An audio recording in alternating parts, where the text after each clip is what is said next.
Hello guys, I'm here again to perform lane watch aiming, but this time it's Accord 2019. So the repair order is perform side view mirror aiming. Okay,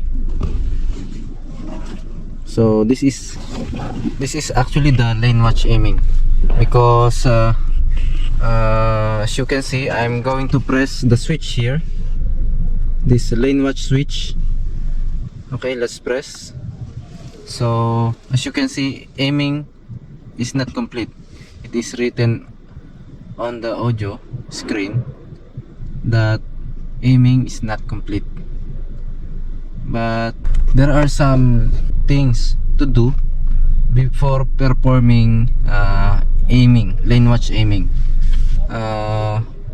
One of them is the tire pressure, or the TPMS malfunction indicator light should off. Okay, but right this time, as you can see, this is the TPMS malfunction indicator light. It means the tire pressure was low, and it might have puncture, but they already repair these tires from the tire section, and they already did the wheel alignment also, including the wheel balancing. This vehicle has actually accident. They replaced the right side mirror assembly, so whenever there is a problem like this showing in your audio screen, aiming is not complete, it is possible that you have problem on your right side mirror. Okay, since I already adjusted the tire pressure, we only need to calibrate it. How to calibrate? Press the home button, go to the settings, and go to the vehicle, and there you can see deflammation warning system. Okay, press, let's choose that one, and then you need to press the word initialize here, initialize. Okay, so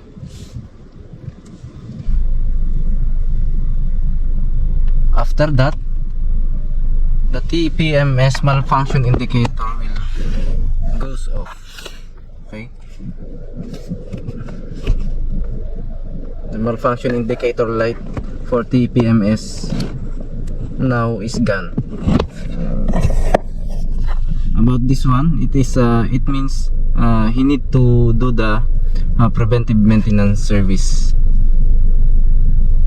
periodic preventive maintenance service. It's already due, that's why it appears like that. Okay, so okay guys, now that we have already calibrated the tire pressure monitoring system, we are now going to perform the lane watch aiming. Okay, as usual, you have to do the self-diagnostic function, and for this Accord, so it's different. It should be, you have to press the 3 buttons at the same time. First button is home button. Second is the power button, the power button, and the source. So this is the source. Okay, this is the source. You have to press it at the same time. Okay, like this. There you are. We are now in the diagnostic menu, diagnosis menu. Okay, this is the self-diagnostic menu, and here we're going to choose detail information and setting. Okay, let's choose the detail information and setting, and then the next one is I think, yeah, functional setup. This functional setup, and there you can see the lane watch. Okay, press the lane watch, and we are now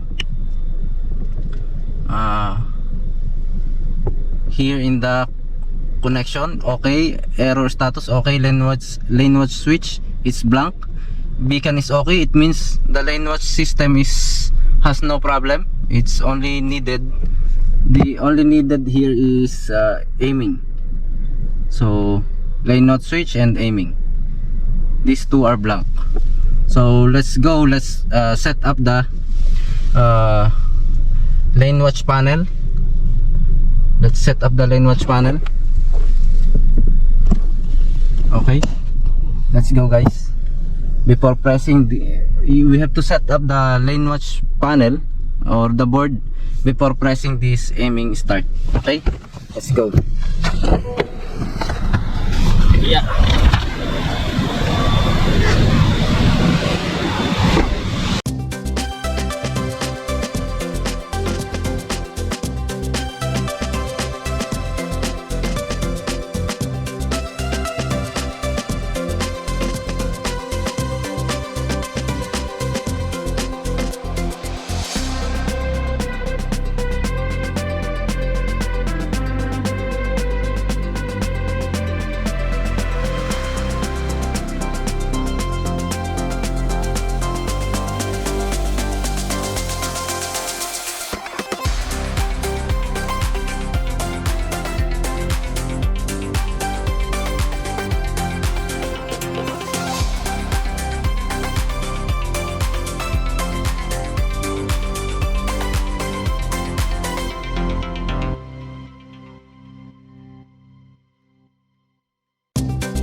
Okay guys, let's continue this lane watch aiming. So we have already set up the lane watch board, and now what we need to do is press the aiming start. Okay, this one, let's press. Okay, push lane watch switch, so we're going to push it. Press. Okay, there you are. Okay, so it's done. Let's return, and let's try to do let's try to operate the lane watch. So it's okay now, guys. As you can see, it is now working, and it has incorrect distance from here to here. Okay, so if you are not comfortable here, so we can adjust it a little bit inside. Okay, it's a little bit far from here. It should be at least closer, little closer here, this side. Okay, so let's do it again. Let's turn off the ignition switch, and let's turn it on. Okay, on, and wait, again.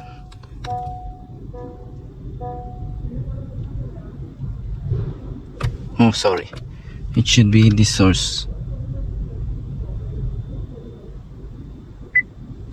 Okay, let's do this quickly. Lane watch. Okay, let's adjust that. So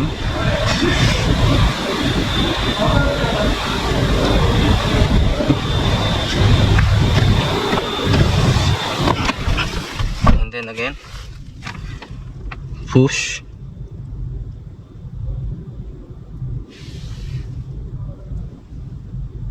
Okay, so there you are. Let's turn it off. Start.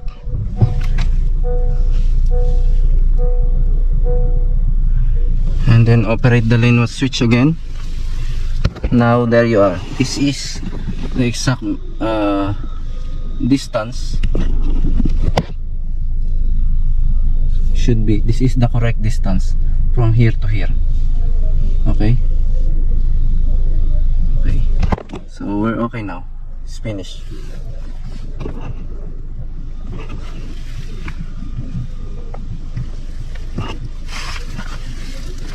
Again, this is Accord 2019 CV1 lane watch aiming.